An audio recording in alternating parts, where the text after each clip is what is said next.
Good morning. Great morning. I am standing here overcome with emotion as I see you come back in. Realize how much I've missed seeing you guys in person. This has been so hard. We'd like to welcome everybody here today and welcome those of you who are viewing us from home. So for the past year, we've been going through something. Most of us, Bill Gates saw it coming and a few other people, but most of us didn't see it coming. It was a pandemic that would physically isolate us for more than a year. Technology's enabled us to stay in touch, but we haven't been able to touch, to hug, to sing and laugh and be together in community, and we need that. We all need that. It's been hard for many of us, very hard for some. This time has wounded many in body and spirit and claimed hundreds of thousands of lives. And so may we begin, as we regather, may we rediscover how community has the power to heal. It's going to take some time. There's a lot of catching up to do. But as we return from exile and connect, may we be healing presences for one another. And I have a suggestion, the final part of my welcome. As we slowly begin to gather in person, why not invite people that you know, new people, into our congregational community? They may not realize that we're here, and yet they would get a lot out of coming, just as we would get a lot out of having them join us. We're entering a new post-pandemic era. It's a new chapter in our lives together. It's still a very shaky time, politically and socially. And it's more important than ever before that people not suffer in isolation, but that we discover the mutual blessings and joys of compassionate community. So remember, if you can, invite your friends. And now I'd like to ask you to take a moment. Usually we would say go and say hi to people, but just take a moment to look around and smile at one another. You might not see the smiles, but we'll know. We can see the smile in your eyes. And so just take a second to look around the room. We have a full house this morning. We've discovered that one way to have a full house is to remove a lot of chairs. We have a social distancing. And I would like to explain a little bit that we have done everything possible to make you safe today. Like we measured off how far Laura is from you so that she can sing. And it's going to be safe and it's going to be beautiful. I'm so happy to see each and every one of you here this morning, and welcome to everybody who's viewing this online. So welcome. It is such a delight to have a community to sing with. In the spirit of safety, we are going to leave our masks on and ask you to hum or sing softly. But our gathering hymn today is going to be hard to sing softly. It is Enter, Rejoice, and Come In. It's 361 in the gray hymnal. Please rise and body your spirit.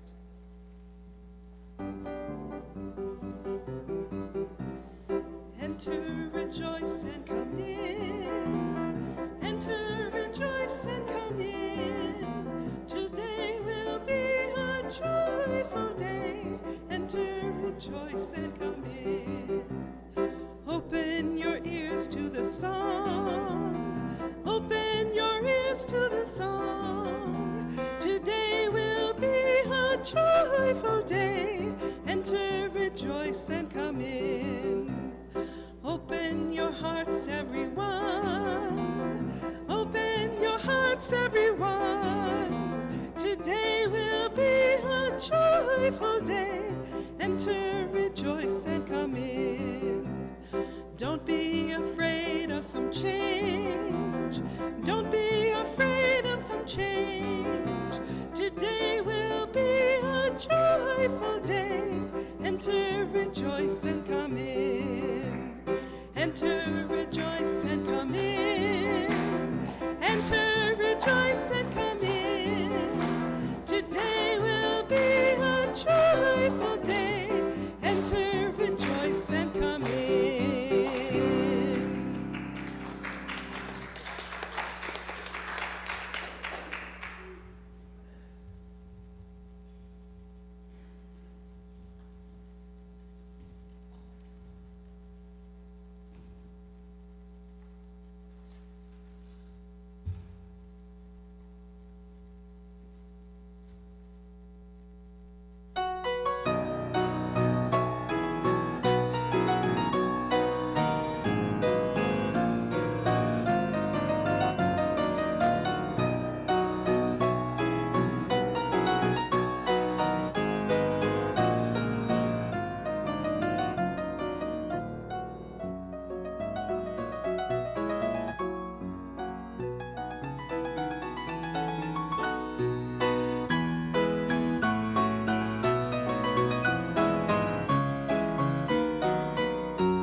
We affirm that love is our greatest purpose. Accepting one another is the truest form of faithful living. The search for truth is our constant star. We pledge our hearts, our minds, our hands to challenge injustice with courage, to find hope in times of fear, and to live out our Unitarian Universalist values every day as a beloved community. Thus do we covenant with each other and with all that is sacred in life. Please join together in softly speaking our affirmation. Love is our doctrine. Compassion is our way. Here we seek to create a joyful home for free religious exploration. Build a community of caring fellowship, nurture the hopes, and serve the needs of our world. The flame of our chalice this morning is a symbol of the warmth and brightness of our connections. The flame lights our way back together again from our separate lives. And it lights our way forward into this new year of promise and renewal. Each week we light 3 chalices. The first is for this congregation, the Unitarian Universalist Congregation of Salem. So I know that we're right in the middle of lighting our chalices, but Reverend Rick and I would like to pause and take a few moments to acknowledge a few of the people for their work during this past year. We all remember March 2020, when it seemed like the entire world shut down. UUCS Sunday services were canceled for 2 weeks, and nobody knew how long this pandemic would last or how we were even supposed to behave. So a group of folks got together via email or FaceTime or using a new technology called Zoom and came up with a plan to have various worship team members, the music director, the minister, and others set up little studios in our homes and record various parts of the services. Nobody really knew how to do this, and not very many people really liked it. But we kept the services going. Later in the summer, about a dozen of us decided to come into the sanctuary and record the services live. When we walked into this room, it had been transformed into a TV studio complete with cameras and lights and a soundboard. Almost every Sunday since then, UUCS has provided services live and on YouTube. Let us introduce you to some of the dedicated members of this congregation who kept the flame alive during this very difficult year. Very early on, when everybody was asking, what can we do and how can we do it, we found a great deal of support from a few groups of very talented and dedicated people, including the following: Christine Ertl, our board chair extraordinaire; Sharon Pearson, our problem solver extraordinaire. How many times did she have to jump in and bail us out? John Prohadsky, tech guru, always noodling around back there on the dials. Emma Krieger, our office assistant, and Joe Sweeney, our office assistant. Emma Krieger is our office administrator, and Joe Sweeney is our office assistant. Each of these people supported efforts to bring Sunday services to you by answering your questions, offering tech support, encouraging us all to go forward into the unknown. And we did it. Every Sunday, except during the wildfires and the ice storm, members of the staff, the worship team, and the tech crew showed up, learned new skills, and lovingly brought to you meaningful, consistent Sunday services.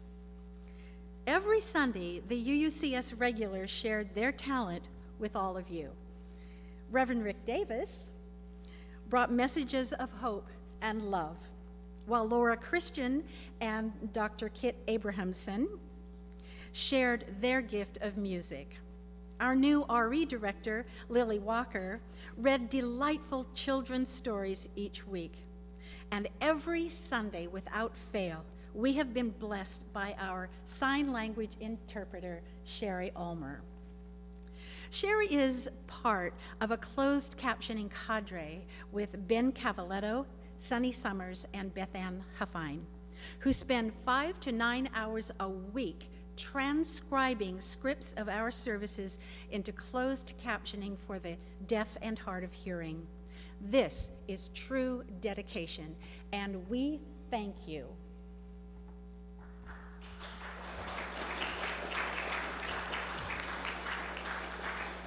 We got a little more to go, so hang in there. When the pandemic hit, we had to figure out how to proceed, and our worship team figured out how to bring your services online. Leading our effort was our worship team chair over there on the camera. You can see her if you're here, Sarah Pickett. Sarah jumped in with good organization, technical skills, and innovative ideas. She has an 8-page document describing how we're doing this today, by the way. It's pretty impressive. Other worship team members, including Janet Stevens, who has a new grandchild, Barbara Stebbins-Bowes, Brenna Norvell, and Gloria Holland served as celebrants, but also learned to operate the cameras. They provided artwork and music. They wrote and told delightful stories. They spoke from the pulpit. They worked the soundboard. They've been busy. They have been busy. And then we had our tech crew. These are the real behind-the-scenes folks who operated all the technical aspects of each service, and without whose expertise none of this would have happened. We give enormous thanks to Gil Nicholson-Nelson, John Chinberg, Becky Harrison, Ezra Alexander, Lorianne Schmidt, couldn't have done it without you, and Doc Hadley, from operating cameras, monitoring the soundboard, working the lighting, to generating all the slides that you see. This crew has worked together with incredible professionalism and care. We are incredibly indebted to every person who gifted this congregation with their time, their energy, their expertise, and their joy as we carried through on this very difficult, unusual year.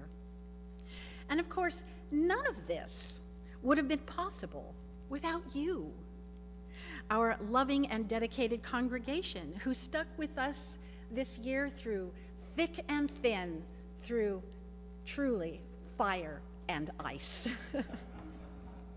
You have hung in there, and your dedication has allowed us to continue to carry messages of hope and joy and love into the world. And I think it's appropriate at this time to give you all an acknowledgement of all of your dedication. Thank you.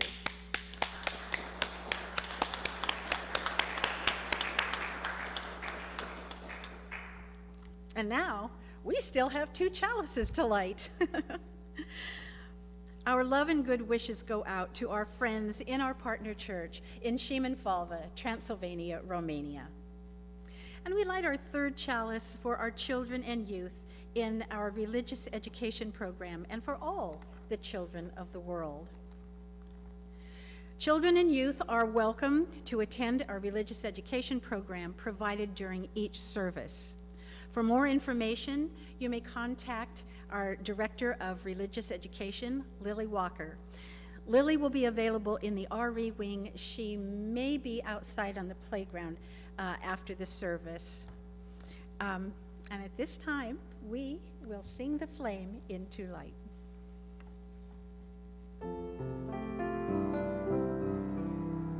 Rise up, O flame, by thy light glowing, show to us beauty, vision, and joy.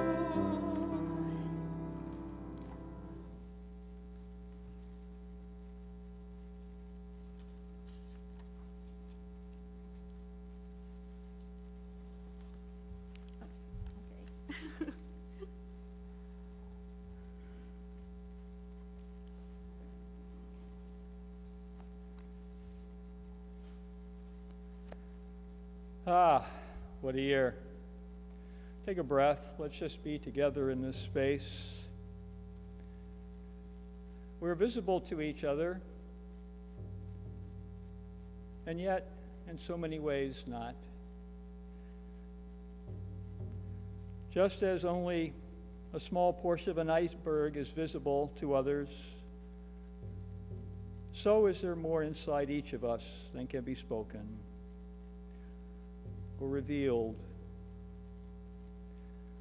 So often, what is hidden is people's suffering, the sorrows, the heartbreaks, frozen inside, oftentimes by senseless shame that imprisons the soul. And let us therefore be unfailing in our kindness to one another. Let us be aware that there is more inside each person that calls for compassionate understanding. During these challenging times, we are especially mindful of the children, the adolescents, the young adults, whose worlds have been turned upside down, who are suffering in many ways. May they feel our love, our support, our compassion, and understanding. May we so live that we look at others through the lens of compassion and understanding. And so we light candles to bring light into our world, the light of compassion, and the light that helps us see our lives. There are so many grateful opportunities in our lives. Everything is a gift. And the more we are aware of this, the more you'll realize there are more gifts to count than you could possibly count. Yet it's good to count anyway, because then you become aware and you shed your sense of entitlement and feel a sense of wonderment for each and every gift.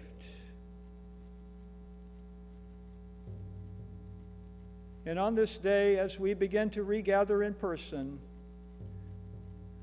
we feel gratitude for one another, for the blessings of community, for the joy of connection to others, to life, and to love. Compassion and gratitude as we walk down the path of life. Follow those roads, and you will find your way home. Amen.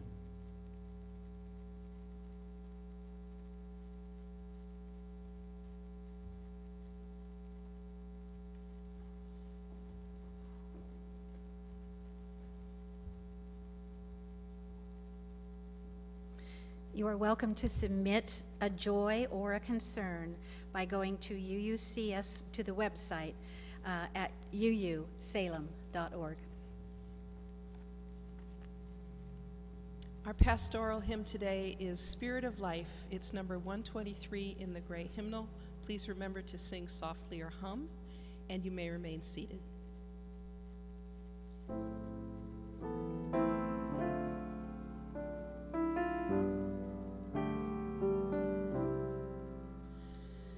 Spirit of life,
Today is a day for celebration. This last year, many of us haven't had much to celebrate. And if we did, we were often drinking our champagne or blowing out the candles with only the people in our bubble present. But once in a while, the celebrations turned into really joyful and even heartwarming events. I'd like to tell you about turning 75 during a pandemic. Just over 9 years ago now, I received the best birthday present one could possibly get. My grandson, Arlo, some of you may remember Arlo and his big sister, Fiona. Well, Arlo was born on May 18th, the day before my own birthday. Since then, any birthday celebrations have involved things like roller skates and painting sets and everybody's favorite, the piñata. So needless to say, last May proved to be no different, except that there were fewer guests to whack away at that poor paper donkey. When my own 75th birthday came the next morning, I was treated by my daughter's family to an outdoor front yard breakfast of champagne and cinnamon rolls and given a lovely bouquet of flowers and a gold necklace. By 10 a.m., the festivities were over and the family went on about their day. When evening rolled around, I fell into a real funk. That was it. Flowers and cinnamon rolls. What the heck? I've put in 75 years and I get flowers and cinnamon rolls? I mean, I don't know what I expected or thought I deserved, but people, I'm 75 here. So, at 7 p.m., I grabbed my fuzzy little blanket and parked myself in front of the TV just in time for Jeopardy. I love Jeopardy. So when Alan, my husband, Alan, came running in demanding that I join him in the front yard to listen to the birds, I protested loudly, saying that I would miss the beginning of Jeopardy.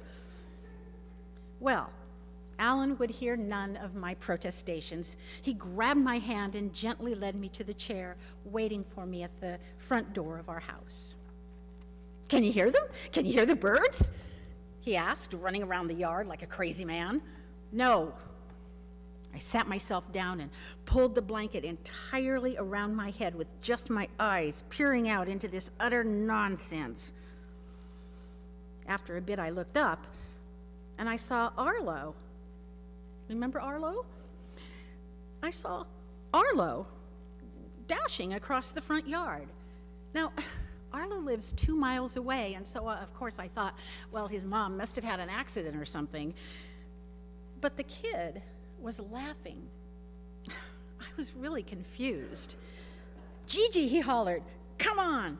And he came over to me, grabbed my hand, and led me to the sidewalk. Wait here, he commanded.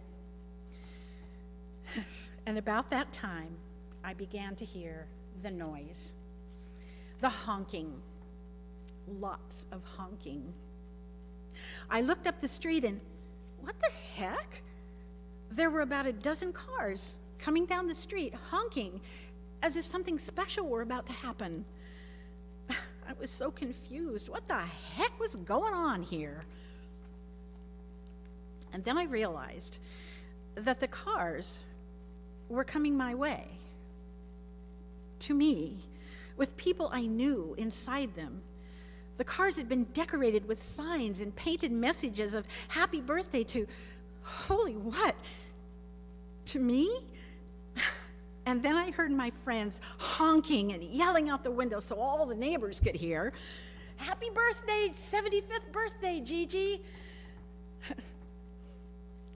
By the time the last car had gone by, I was in tears. My daughter had organized this celebration and had invited lots of friends she knew. One couple even came down from Portland. All the cars drove to the end of the cul-de-sac and left. Nobody stayed for cake. The whole celebration lasted about 5 minutes, but you know, May 19th, 2020, when I turned 75, turned out to be one of the best birthday parties of my entire life.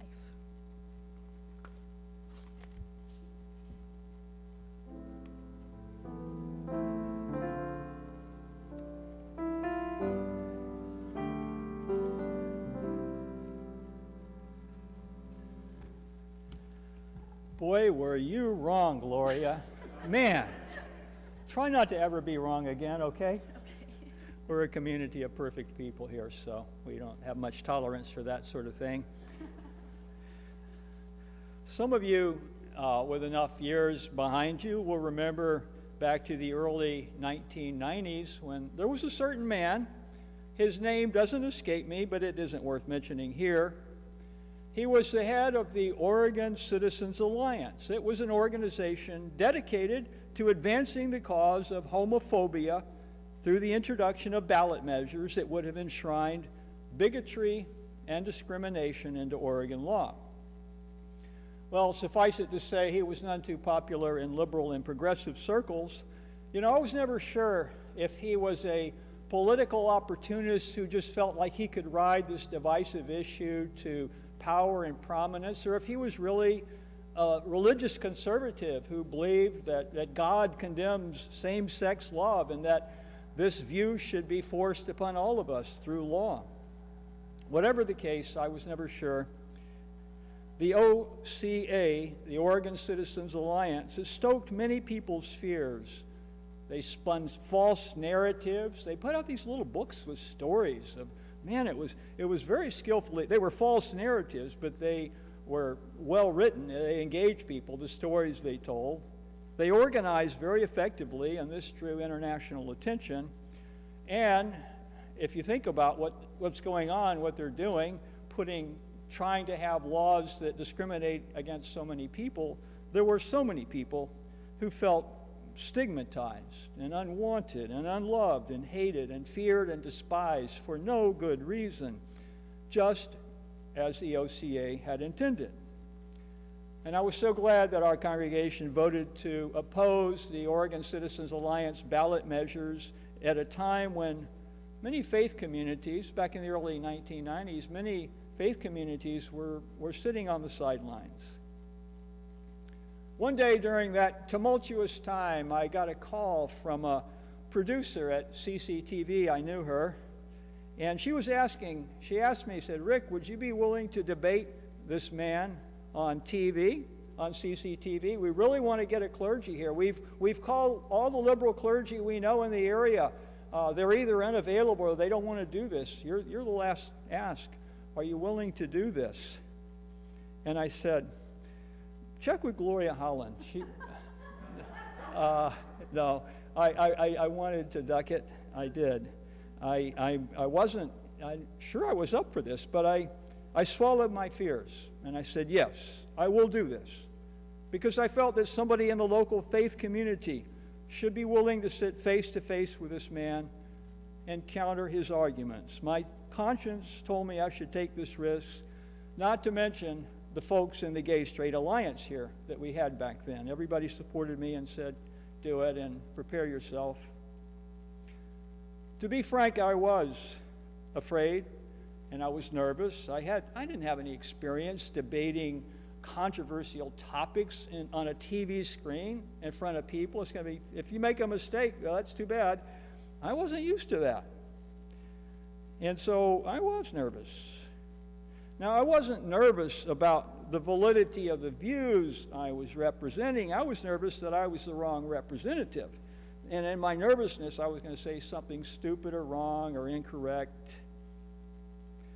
And so I discovered, as countless good souls before me have discovered, that courage doesn't mean the absence of fear.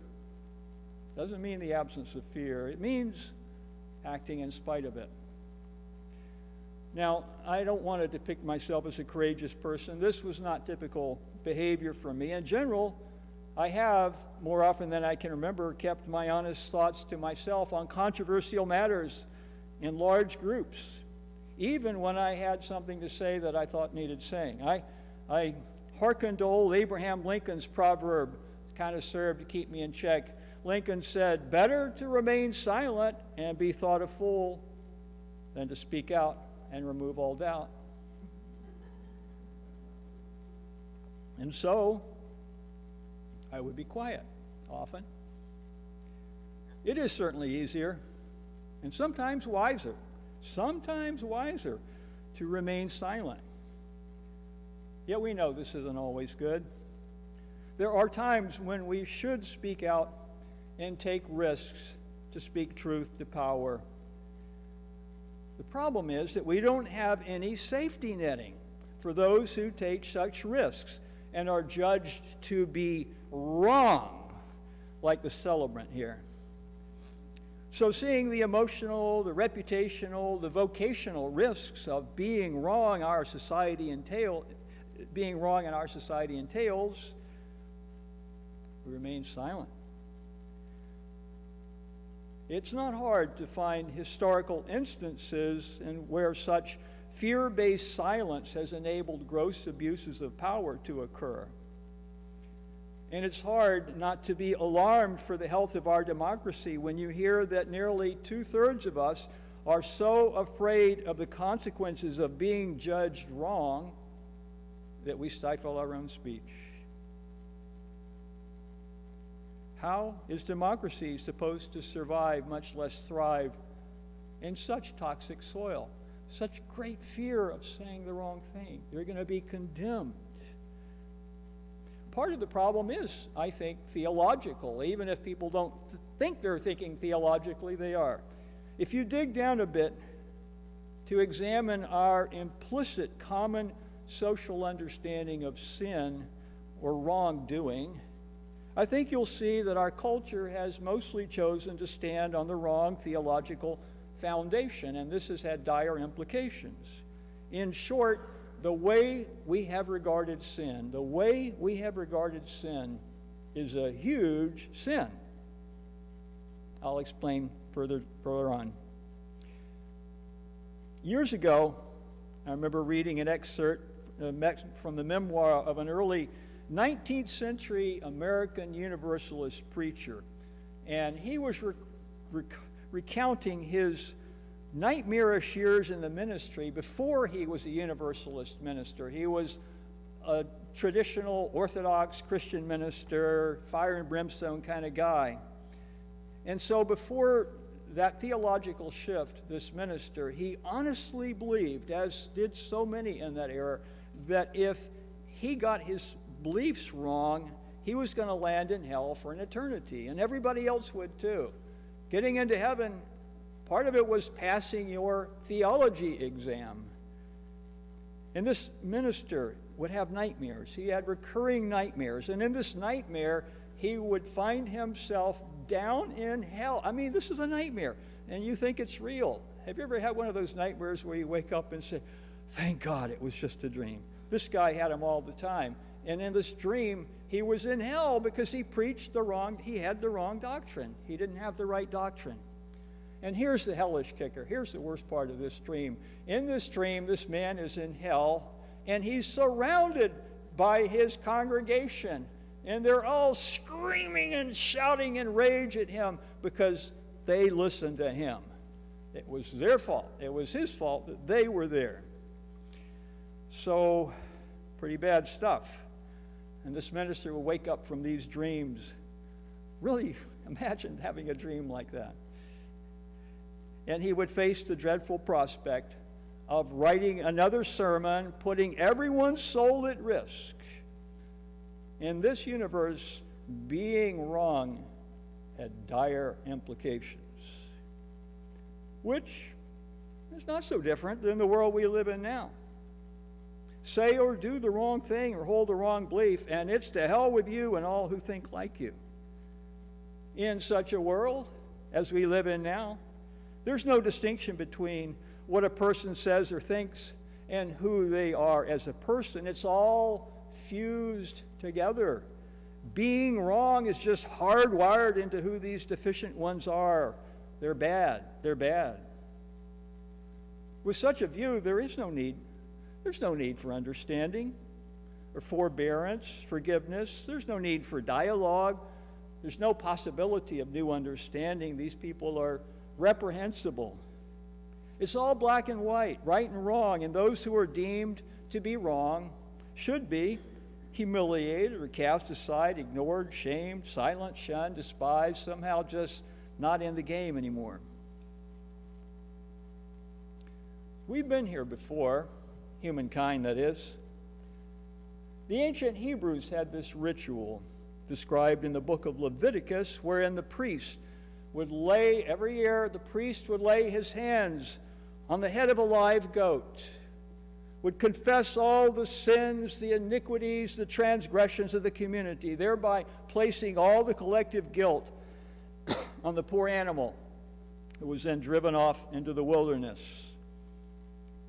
The ancient Greeks used humans as their scapegoats on an as-needed basis.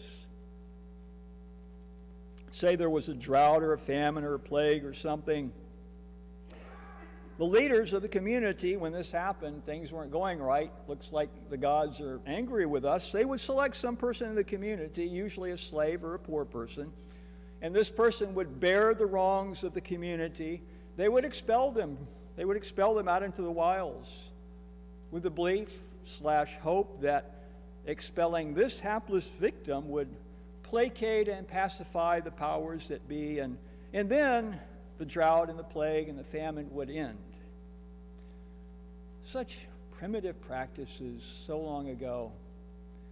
And then I thought about it. Those practices didn't just exist long ago. I looked within myself and I recognized I can actually see the appeal of these kinds of rituals. We all want to feel good about ourselves. We don't like to look at the shadow sides of ourselves that are not so pretty. And everybody has a shadow side. It can feel so good to think that you are good and that what is bad is outside of you and resides in other people who are not just wrong, they're bad. Psychologists have often noted this, and they have formulated their scapegoat theory. I don't think they even have to call it a theory anymore, the scapegoat reality, that notes that because we don't like to acknowledge our shadow side, we project that onto other people, scapegoats. This way, we get to maintain our positive self-image just as the ancient Hebrews did when they conveniently laid all their flaws, all their sins onto their scapegoats and drove them into the wilderness. Carry this far enough, and eventually you'll be placing your scapegoats in ovens and burning them. We've been there too, and we've seen how that happens. You get rid of evil by removing impure people who get it wrong. They're wrong. Get rid of them, and everything will be okay. You might call this the scapegoat view of sin. It neatly separates the good and the bad people, the people who deserve to be condemned, shunned, dismissed, so the community can remain pure. In such a world, few dare to risk being wrong because the stakes are pretty damn high. Being condemned and ostracized is a huge fear that we all share.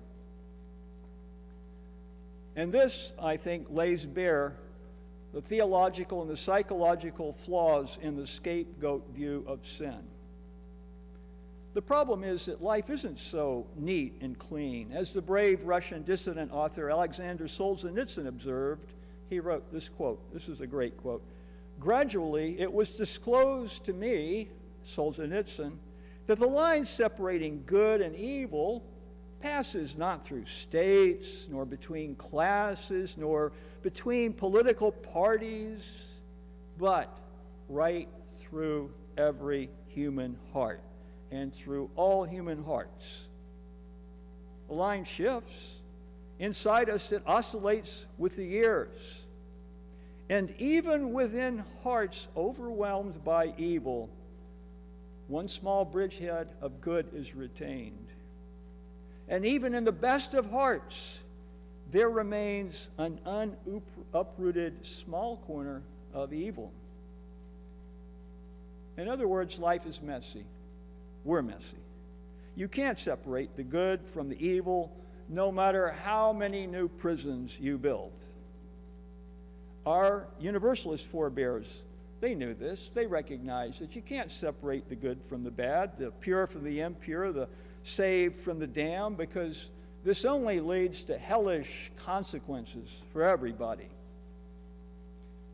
In the Universalist world, the understanding of sin is more congruent with Eastern religions. I think Eastern religions get it better in this regard, which claim that we do wrong because we're ignorant, not because we're evil or inclined to sin. And so sin, from a Universalist perspective, is seen, as the ancient Jews recognized it, as missing the mark. Sin means you missed the mark. You missed the mark. But when you miss the mark, you try again. There's a new opportunity to learn from experience. Call this the redemptive view of sin, as opposed to the scapegoat view of sin. The Universalist worldview affirms the heavenly inclination of our human hearts to choose love over hate, and trusts that this love will prevail, and that we will only make it when we all make it, when no one is left behind or cast down into hell. Christian scripture describes this love well. Love is patient. Love is kind.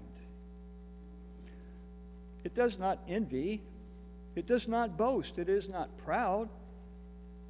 It does not dishonor others. It is not self-seeking. It's not easily angered. It keeps no record of wrongs. Love does not delight in evil, but rejoices with the truth. It always protects, always trusts, always hopes, always perseveres.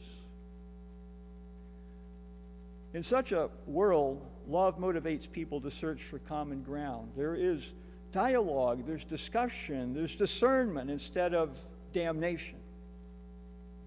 In this world, people do make mistakes, and yet there's always forgiveness and forbearance.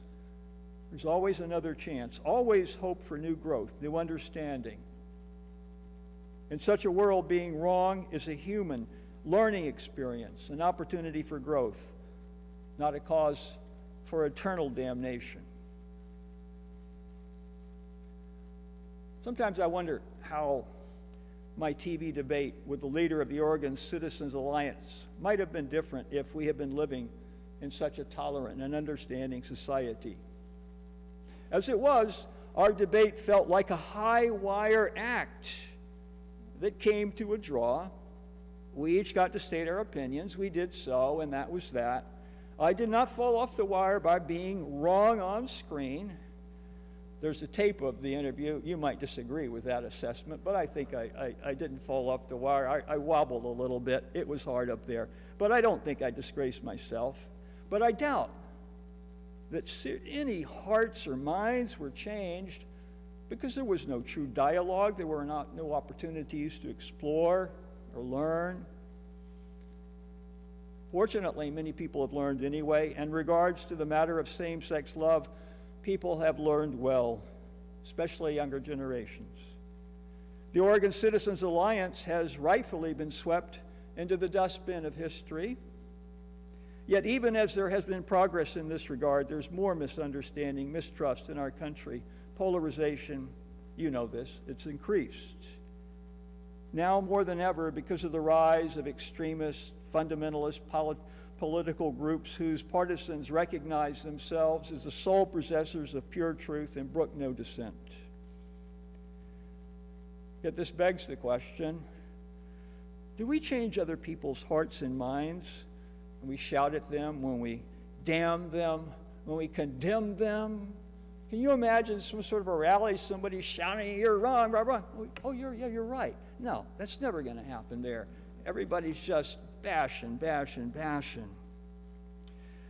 People change when they feel they're heard and understood, and given an opportunity to explore, discover, and discern new truths.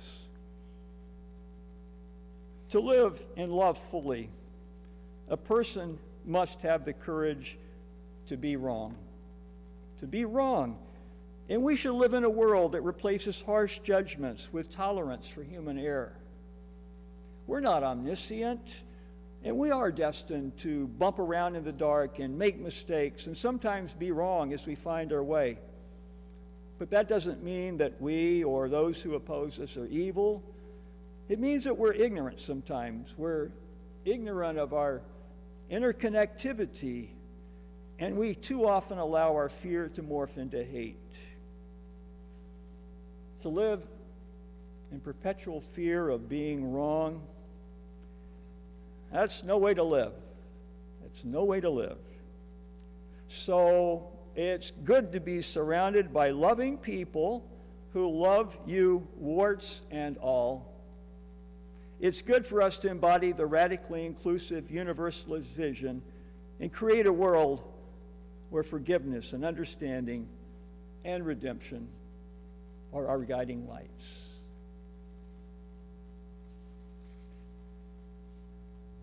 Would you join me just for a time of reflection?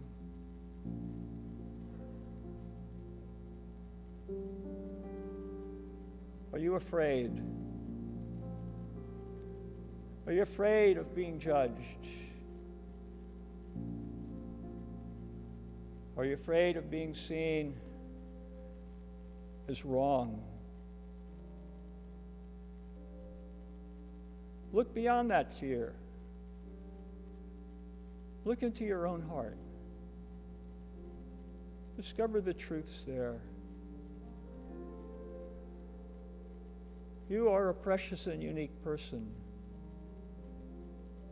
Learn to walk, to mobilize yourself however you can through this life with a level of confidence that who you are is important, that your perspective is valued. Let us remember to go slowly on this path so that we do not bump into each other and cause harm. Let us be careful as we walk together, never seeking to condemn, but to understand and guide. We're on a long journey, multi-generational, centuries, thousands of years we walk together as people. May we learn these lessons. May we learn these lessons as we enter a new time in our history together. May we remember to look at everyone through the eyes of love. May it be so. Amen.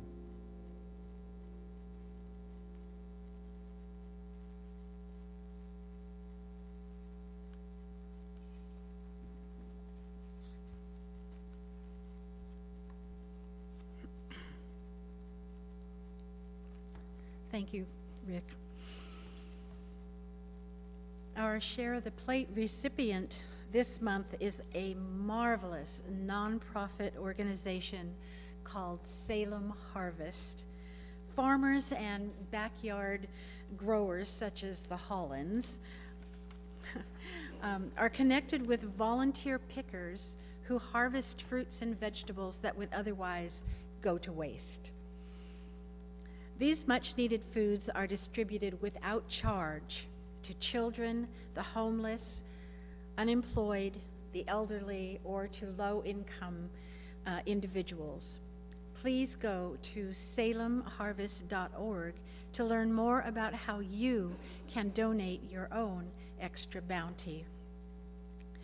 To share your offering to UUCS and to donate to Salem Harvest, you may leave an offering at the door as you exit today, or go to the UUCS website at uusalem.org to learn more about sharing your offering. and we thank you for your kind generosity.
Each week we light our social justice chalice, which Rick is bringing up now, as a symbol of the work we do in faith, in love, and in kindness to lift up the lives of people in our community and in the world at large.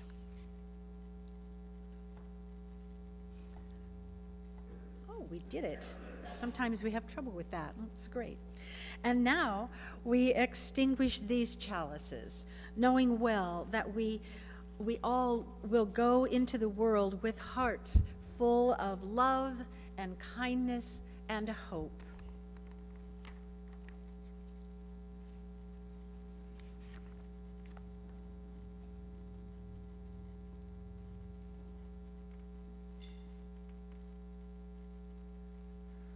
I don't think I need to invite, actually, you might know, you couldn't make it to the Zoom fellowship gathering by 12 today, but those of you who are watching, please do join us for the Zoom. Oh, is it two? Oh, is it two? Oh, okay. I should read the announcement that I'm giving, shouldn't I? It's a new thing. Our Zoom fellowship gatherings are at 2 in the afternoon, so you can make it still. I sure look forward to that time when we'll be having coffee together in that room, though, don't you? Won't that be nice? That'll be really good. So please do join us for that. So as you see, the in-person services have resumed, and people are showing up. Thank you for showing up today. And if you do want to come, please, I'm talking to the camera more than people here. Please do see that you need to sign up for a service. So thank you for being willing to go through that process. So I'll let you read the details of that as we're flashing the announcement on screen rather than reading it for you. The art team, and I'm looking at some of the members of the art team right here in front of me. They want original art from you, and you're an artist. You may not know it, but you are. Go and create something beautiful and share it with them if you can. Flower Communion is coming up on June the 6th, and so we're wanting you to send in pictures of flowers, and if you're coming in person, bring a flower, and if you forget, we'll still welcome you, and we'll give you a flower that we have for you. It's a special Sunday, the first Sunday in June.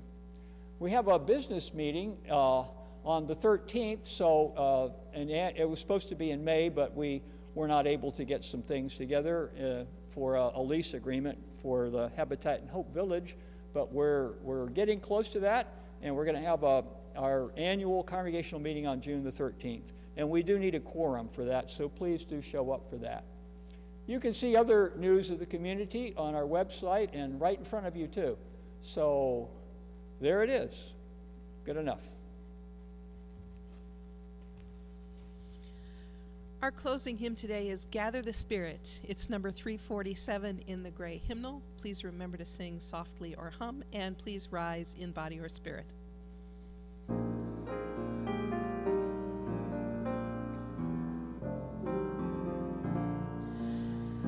Gather the Spirit, harvest the power, our separate fires will kindle one flame.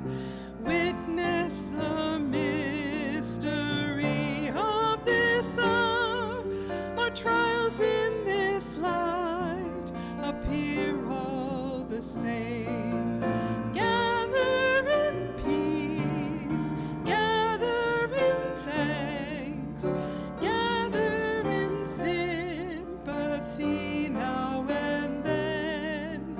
Gather in hope, compassion, and strength.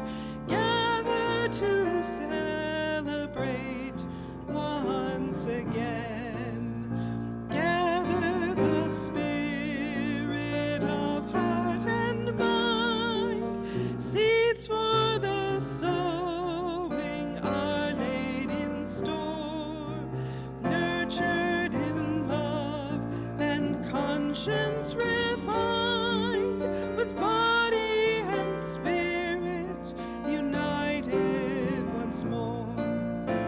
Gather in peace, gather in thanks, gather in sympathy now and then. Gather in hope, compassion, and strength. Gather to celebrate once again. Gather the Spirit growing in awe, drawn by the moon and fed by the sun. Winter to spring and summer to fall, the chorus of life resounding once one. Gather in peace, gather in thanks, gather in sympathy now and then. Gather in hope, compassion, and strength. Gather to celebrate once again.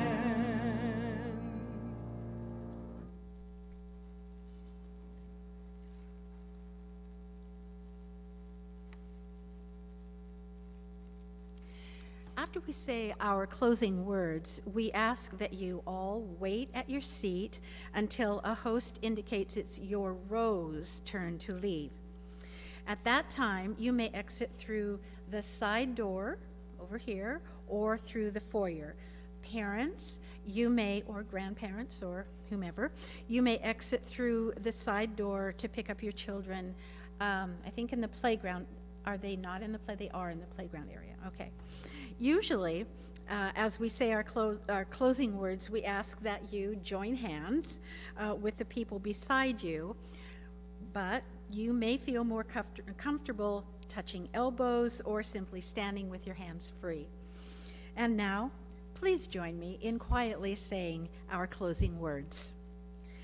May faith in the Spirit of life hope for the community of earth, and love for the sacred in one another be ours now and in all the days to come.